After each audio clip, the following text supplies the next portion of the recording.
Welcome to my apiary.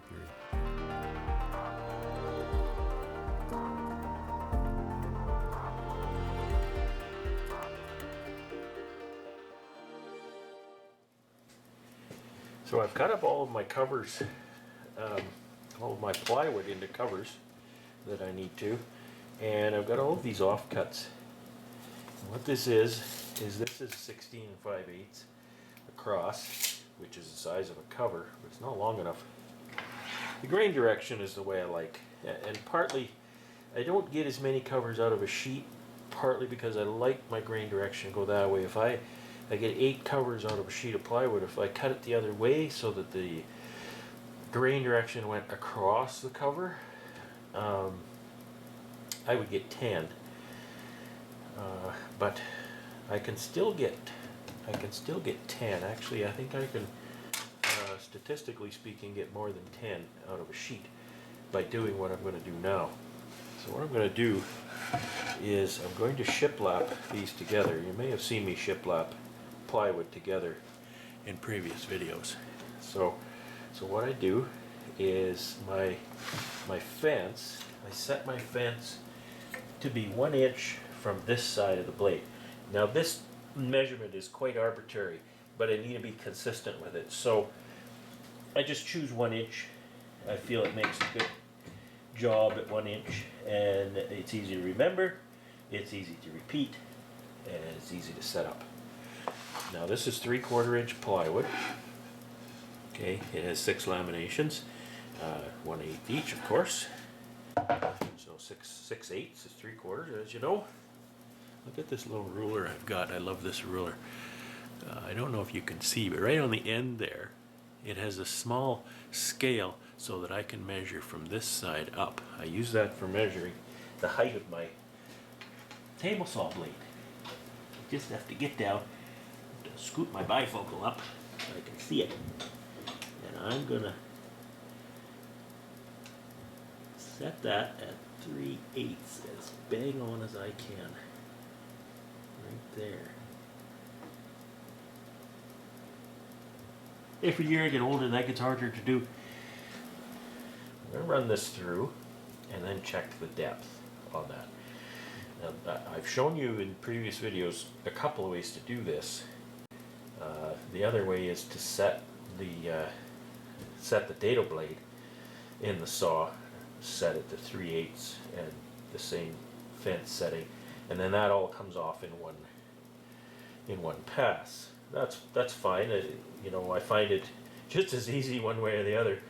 I can run these through twice. I'll run it through this way, and then I stand it up and cut that little strip off of there, or set the dado blade. It's the same. The caveat with the dado blade is not 1 inch wide, so I can just choose 7/8. I can choose 3/4. It just did a bit of a narrower lap. I like to go 1 inch. It gives me a nice wide lap for gluing and screwing and stuff like that. So this is a micro jig gripper block. Allows me to keep pressure down on the lumber. This stuff's pretty flat, especially smaller pieces like this, and it's also grippy so that it pushes. It has a nice little drop down hook here if I want to hook it behind the lumber to push, but in this situation I don't need that feature, so just push it through like this, see what happens.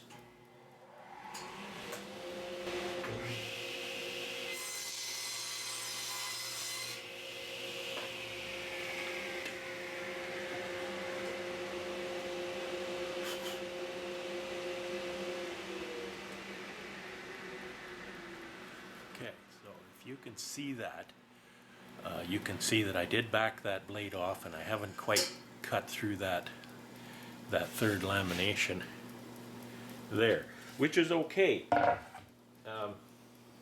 because I can catch that the second time around here, but I am going to adjust it up. What I have to do first, however,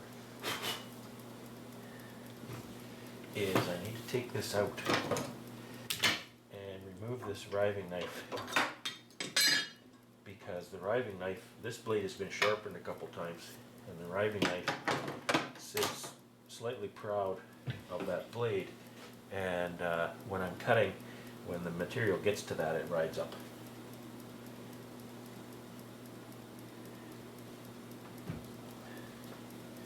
So I didn't tell you earlier, when that piece I was cutting that closed in around the blade, that's the beauty of this thing. Because if you don't have a riving knife, which older table saws did not have these, and they're very, very dangerous, because you cut a piece and it closes up around the blade, one of the dangers is, then it's pinching that blade where the blade is coming up out of the table. And it'll pick that up and grab it, and it'll throw it at you. It'll go right through a garage door, depending on, you know, the size of the piece or whatever. But it's extremely dangerous. That's called kickback, and that's part of what these feather boards are all about. Is kickback. You can't quite see that. Let me lower that a bit. Okay, so they've got the feather board here, and so the riving knife is for that. Now, I'm not worried about that really, because this is not a through cut, and it's plywood, which is pretty stable. It's not going to be pinching the blade, so that's you know, primarily why I'm not worried about that. We'll do this cut again.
This whole process is pretty laborious and time consuming.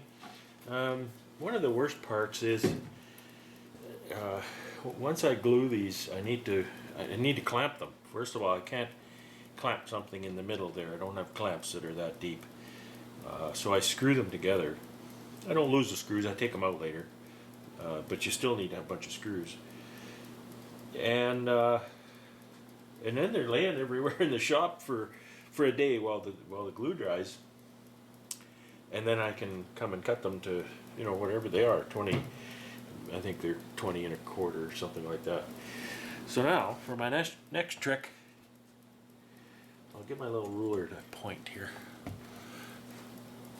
I need to take this piece off of here. These 3 laminations is what I need to take off. So I want my saw blade to cut right down through this lamination right to this point. I'm going to have a little sliver come off of there, and that's particularly why I cut this one first. If you cut this one first, it works, but then when you make that cut I just did, this little piece will come zipping out behind, hit you in the leg every time. It's not a big deal. It doesn't come out of there fast because it's not a kickback, and it's not very big, so there's no, you know, weight and momentum behind it. But it's just a little better to not have that happen. Most of them end up on the floor and I have to bend down and pick them up. So I just do this part next. And what I can do is, because I know this is 3/8 of an inch, I just set my saw to 3/8, raise it to, you know, an inch here and run them through. Easy peasy. I can actually set my saw height first because I can see it. I need to measure things. And just crank that right up so that the tip of my blades come right to where I want. Right there. That should run through there perfectly. And one of the requirements is that it is held very tight to the fence. So I'm really going to squeeze this down. I don't want to squeeze it down where the blade is. That's bad. Okay. And I'll set the mag one aside again. And so that's what we're going to do right there. Let's do this one and see what happens.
Sometimes we'll do this vertical cut or a vertical cut like this when we're making furniture, fine furniture or something.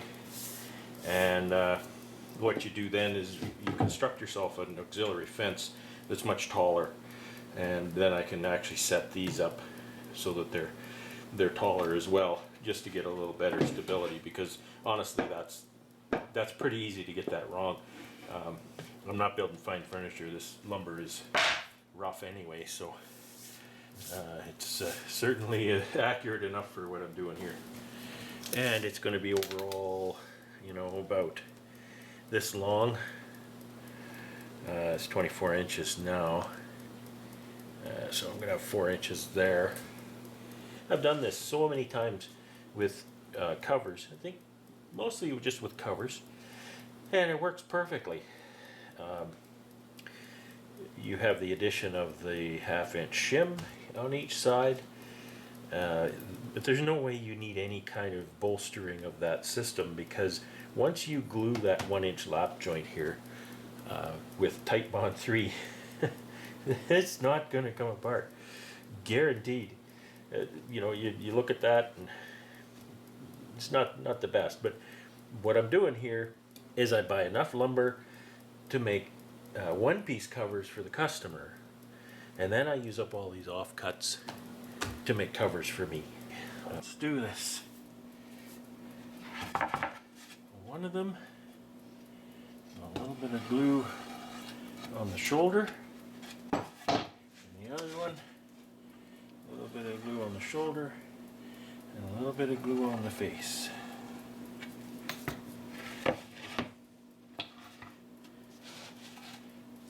Don't get type on 3 on your clothes unless you're done with them.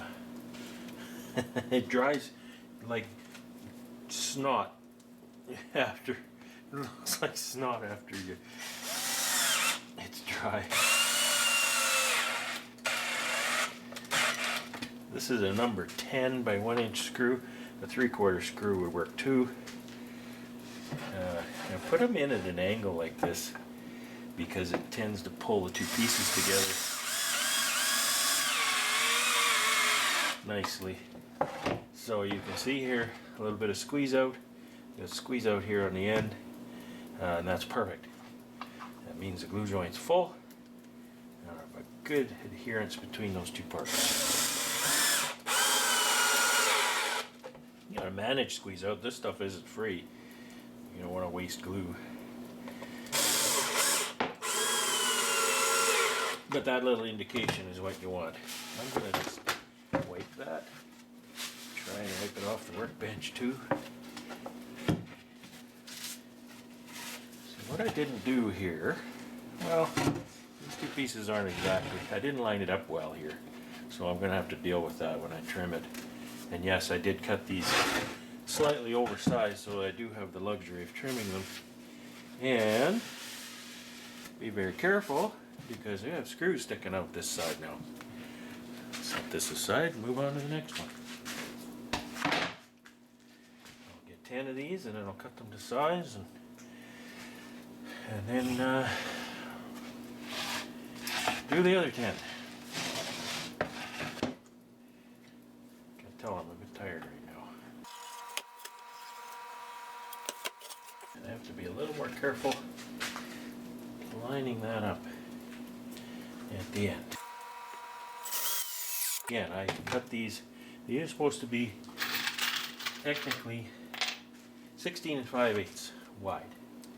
I've cut these at 16 3/4 exactly for this reason, that I need to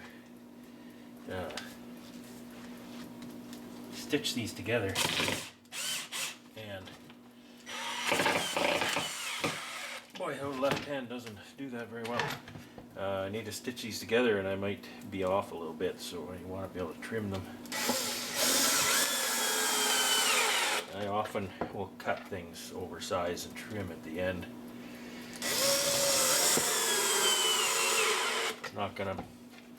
It's not gonna change how the product performs, but again, just changes the experience with the product, right?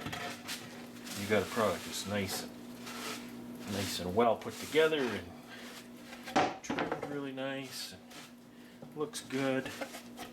The guy was looking at my covers the other day and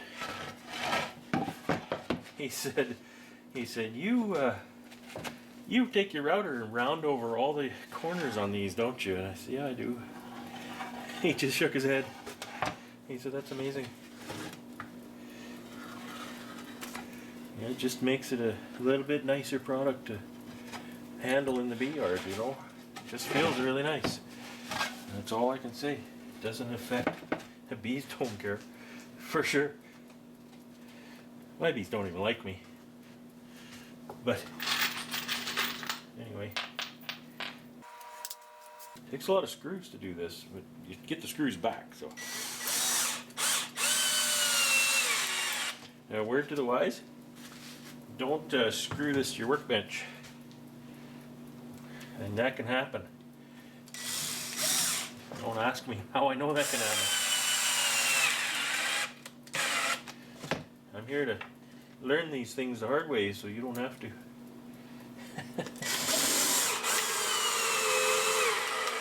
That's easy to do.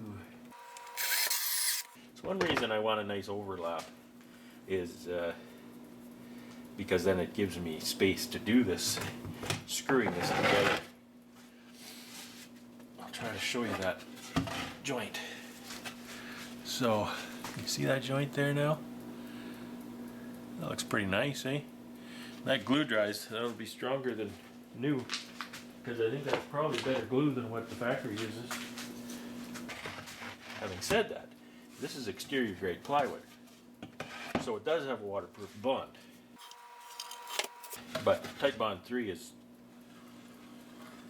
also food grade, so I doubt they use a food grade glue. And there's a good point about plywood. I've seen people get all, oh, that didn't go very well. Oh crap, that one didn't cut properly. It moved away from the saw. There's glue all over it now. So I've seen people, especially in beekeeping, because you know, beekeepers aren't necessarily woodworkers. They may not know, and they get anxious and they all excited, and they're going to go and build beekeeping equipment. I'm going to build all my boxes. I'm going to build, and that's great. You know, I'm all for that. I do. I don't build boxes, but. Uh-oh. Screwed that into the corner of the bench. And they go and come home with a big truckload of plywood, but it's cabinet plywood. It's not exterior plywood. It looks nice. It's nice and smooth. Like, this stuff is not smooth. It's rough. But that plywood is not what you want for building bee equipment or outdoors. It gets the least bit of moisture and it just comes apart like a book. So do yourself a favor. Get yourself some exterior grade plywood.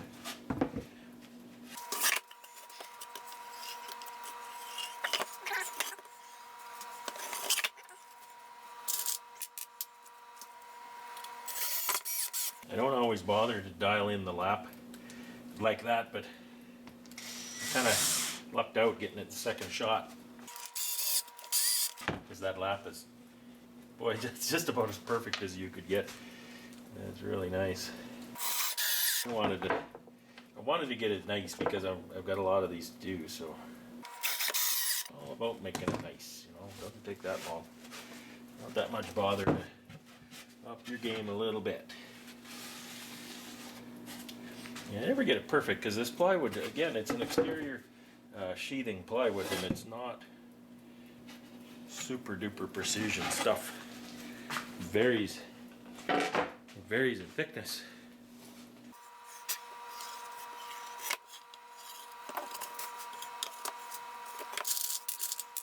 I could put a little piece of wood here, hold this up for me. So don't screw it in your workbench, and don't screw it in your finger either. Well, you do it if you want, but not recommended. I'll tell you what not to do. Like Mike says, this isn't how to. This is how I do. So I don't. Well, I try not to screw it in my finger. But you do what you want. Your personal safety is your business, not mine. Okay, come on, get in here.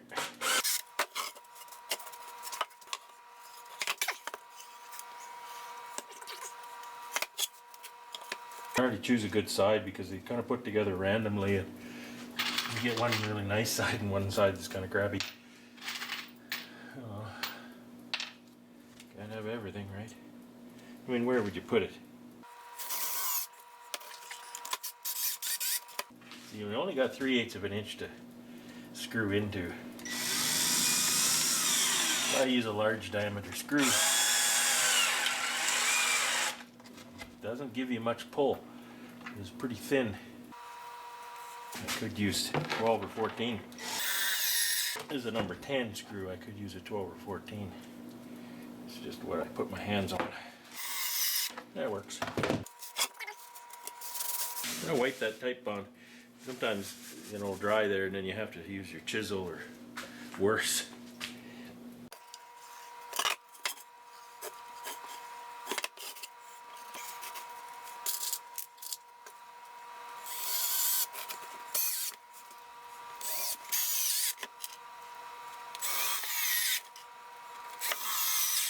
Okay, that's the last one of those I'm doing today.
In the blink of an eye, it's the next day, and the glue has set, and the screws are coming out.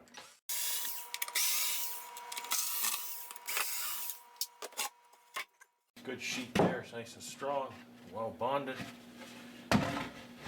16 5/8 wide, and now I can cut it to 20, and I think these are going to 20 and an eighth or something. 20 and 5/8.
I have the fence set at 16 and 11/16. I have commitment issues when it comes to cutting my projects. So why I did that was I want to trim these. This one has a really nice flush joint here, so I'll trim that against the fence. But I like to trim my covers one last time when they're all done with assembly, and that just makes that finished side just perfect. So I'm just going to run these through here, make mostly sawdust and noise.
Okay, I'm going to cut these stitched together covers to length. And now the reality of this, I didn't do the math before, but the reality of this is I'm only going to end up with a 2 3/4 inch offcut, which after I cut my my lap in that will only give me an 1 3/4 addition to another piece. So that's not really going to benefit me.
Okay, back to more gluing and screwing, and I forgot to push the tip on my glue down last night.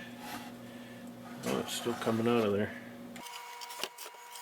I had a small revelation when I was taking the screws out that if I put them together kind of the opposite way, I can screw in from this side much more natural angle instead of trying to go that way.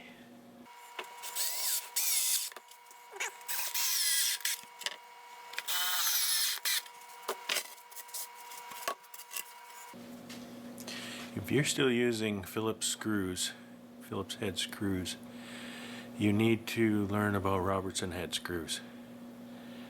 The generic term, some call it a square drive screw, but if you're talking Phillips, you're talking Robertson. So I will not willingly choose to use a Phillips head screw for anything. Phillips head screws are kind of designed for something like a drywall application where they're designed to cam out at a certain torque. And that is their biggest downfall. Robertson head screws aren't perfect. They do cam out, they do round over and mess up after a while, but nothing like Phillips screws. I hate Phillips screws with a passion.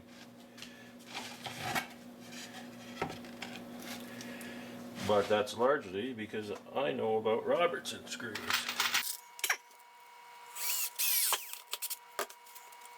One thing is, you can't do that with a Phillips screw. And this bit is kind of wore out. You can see that the screw hangs on in there. That's the genius behind a Robertson screw. And when it slips like that, that's my fault. Because if you don't keep it straight in line, like most screw designs, if I keep it straight, it'll just kill the drill or drill it right through the wood.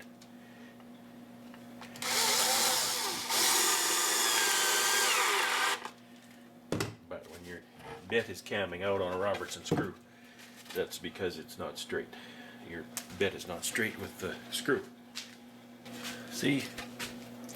Okay, so I really appreciate my buddy coming with the track saw.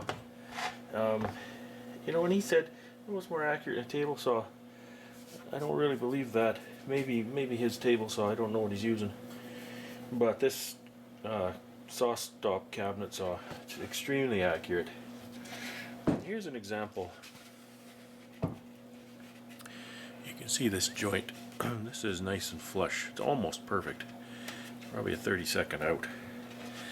So these two pieces were cut with the track saw at different points. You see the difference? That's a good 1/8 difference. And that's why I asked them to cut them all a little oversized, so then I could run them through here, get them accurate. It's not the operator, it's not his fault. Just it's, you know, you make a line and you line it up there by eye. That can't possibly be as repeatable as the fence on that saw stop. Can't be. You get it pretty good, but you can't be as accurate.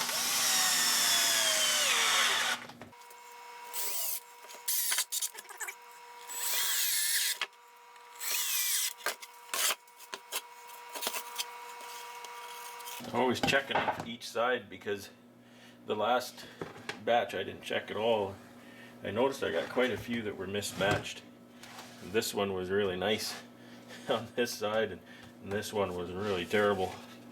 Again, it really doesn't make a difference for performance of the product. Mostly a difference for, you know, you see that product and you think, well, that's a pretty nice product. It doesn't take that much effort for me to just check it like that.